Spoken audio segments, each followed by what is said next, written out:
ఇప్పుడు నీకు ఇల్లు రాలేదా? రాలే. అంటే వాళ్ళు ఎవరన్నా వచ్చి రాసుకున్నారా? వాళ్ళు బీజేపీ పార్టీ అని ఇవ్వలే. బీజేపీ పార్టీ అని ఇవ్వలేదా? ఇవ్వలే. అంటే ఈ మాట ఎవరు అన్నారు? నాయకులు అన్నారు. కాంగ్రెస్ నాయకులు. కాంగ్రెస్ నాయకులు బీజేపీ కాబట్టి మేము ఇల్లు ఇవ్వమని చెప్పేసి అంటే ఇది పరిస్థితి. కార్యకర్తలకే ఇవన్నీ మేము అంటలేము, అర్హులకు అంటున్నాం.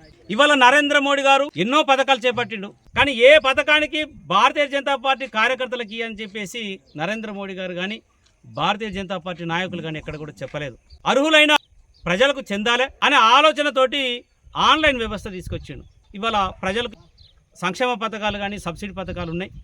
మరి ఆ పథకాలను వాళ్లకు అందించేటట్టు ఏర్పాటు చేస్తున్నారు నరేంద్ర మోడీ గారు. మరి ఈ రాష్ట్రంలో దౌర్భాగ్య పరిస్థితి కాంగ్రెస్ పార్టీ అవలంబిస్తున్నది. కనీసం ఇల్లు చూస్తే రేకులే ఇల్లు, చాలా పేదవాడు, వాళ్లకు అయ్యో పేదోడు కదా మరి ఇల్లు లేదు అని చెప్పేసి ఆలోచించకుండా భారతీయ జనతా పార్టీ నువ్వు పనిచేస్తున్నావు కాబట్టి నీకు ఇల్లు ఇవ్వమని చెప్పేసి అంటున్నారు. అదే రకంగా కాంగ్రెస్ నాయకులకు ఒకటే చెప్తున్నాం, ఇందిరమ్మ ఇండ్లని మీరు పేరు పెట్టుకున్నారు కదా, ఆ ఇందిరమ్మ ఇండ్ల విషయంలో కేంద్ర ప్రభుత్వ నిధులు ఉన్నాయనే విషయాన్ని మీరు మర్చిపోతారు. భారతీయ జనతా పార్టీ కార్యకర్తలను మీరు కంట్ల పెట్టుకుంటారు. ఎట్టి పరిస్థితిలో ఇది ఊకో. మేము కేంద్ర ప్రభుత్వ నిధులు మీరు తీసుకొని కనీసం అర్హులకు ఇవ్వంటున్నాం. మేము ప్రభుత్వ అధికారాన్ని నిలదీస్తాం.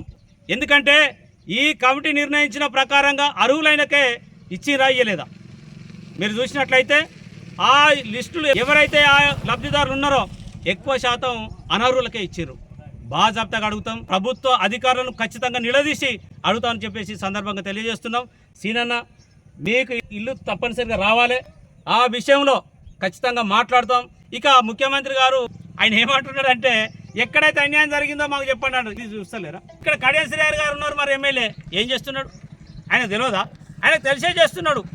ఈ రకంగా ఆగడాలు చాలా దారుణంగా ఉన్నాయి.